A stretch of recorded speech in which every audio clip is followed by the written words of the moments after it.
2023 жылдың маусымында Қарашығанақ Petroleum Operating BV компаниясы 2022 жылғы тұрақты даму туралы есебін жариялады. Бұл құжат компанияның мүдделі тараптар алдындағы міндеттемесі шеңберінде дайындалады және сыртқы және ішкі коммуникациялардың негізгі құралдардың бірі болып табылады. Дүниежүзілік тәжірибеде қабылданған Брунтон анықтамасына, сондай-ақ 1992 жылы Біріккен ұлттар ұйымының қоршаған орта және даму жөніндегі дүниежүзілік конференциясының қағидаттарына сәйкес, тұрақты даму бұл болашақ ұрпақтың өз қажеттіліктерін қанағаттандыру мүмкіндігіне нұқсан келтірмей, бүгінгі күннің қажеттіліктерін қанағаттандыратын даму болып табылады. Қазіргі таңда кәсіпорындар да, жеке адамдар да табиғи ресурстарды саналы түрде тұтынуға және қорғауға ұмтылады.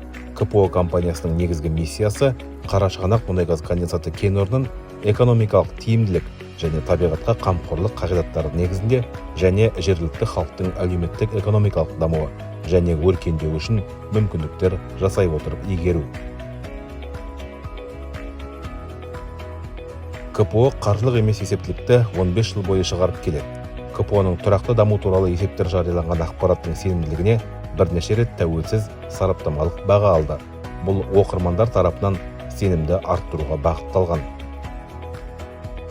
2009 жылы КПО тәуелсіз тараппен расталған және халықаралық GRI жаһандық тұрақтылық бастамасының стандартына сәйкес тұрақты даму туралы есеп шығарған Қазақстандағы алғашқы компания болды. 2014 жылы КПО GRI 4 стандарттың талаптарына сәйкес тұрақты даму туралы есеп шығарған Қазақстандағы алғашқы компания болды. 2017 жылдан бастап КПО компаниясының есептері GRI стандарттарының өзекті талаптарына сәйкес шығарылады. 2022 жылғы есебінде КПО-ның тұрақты даму тұрғысынан экологиялық, экономикалық және әлеуметтік салалардағы негізгі жетістіктері берілген. Соның ішінде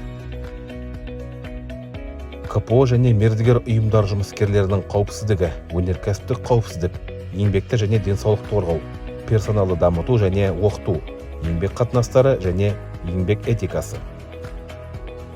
Қоршаған ортаны қорғау жөніндегі іс-шаралар мен бағдарламалар, соның ішінде ауа мониторингі, парниктік газдар шығарындыларын азайту жөніндегі шаралар, электр энергиясы мен суды тұтынуды оңтайландыру, қалдықтармен жұмысты басқару. Батыс Қазақстан облысының экономикалық дамуына қосқан үлесі, жергілікті қамтуды ұлғайту және әлеуметтік инфрақұрылымды жаңғырту, жергілікті тұрғындармен өзара әрекеттесу және қайырымдылық, сондай-ақ басқа да көптеген ақпарат. КПО есебі компания қызметінің ең маңызды және өзекті аспектілері туралы ақпарат беруге және барлық мүдделі тараптардан кері байланыс алуға бағытталған. Соның ішінде компания қызмет ететін өңірдің әлеуметтік экономикалық дамуы бойынша атқарылып жатқан жұмыстар.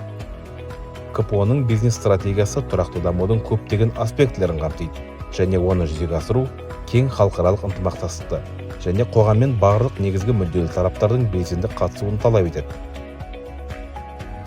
Қосымша ақпарат алу үшін КПО-ның веб-сайтындағы 2022 жылғы тұрақты даму туралы есепті осы сілтеме арқылы қараңыз. КПО BV сайт тұрақты даму. Оқырмандарды 2002 жылғы есепте қамтылған тақырыптар бойынша белсенді пікір білдіруге шақырамыз. Пікіріңізді тұрақты даму бөліміндегі онлайн кері байланыс формасына берілген сілтеме арқылы қалдыруға болады.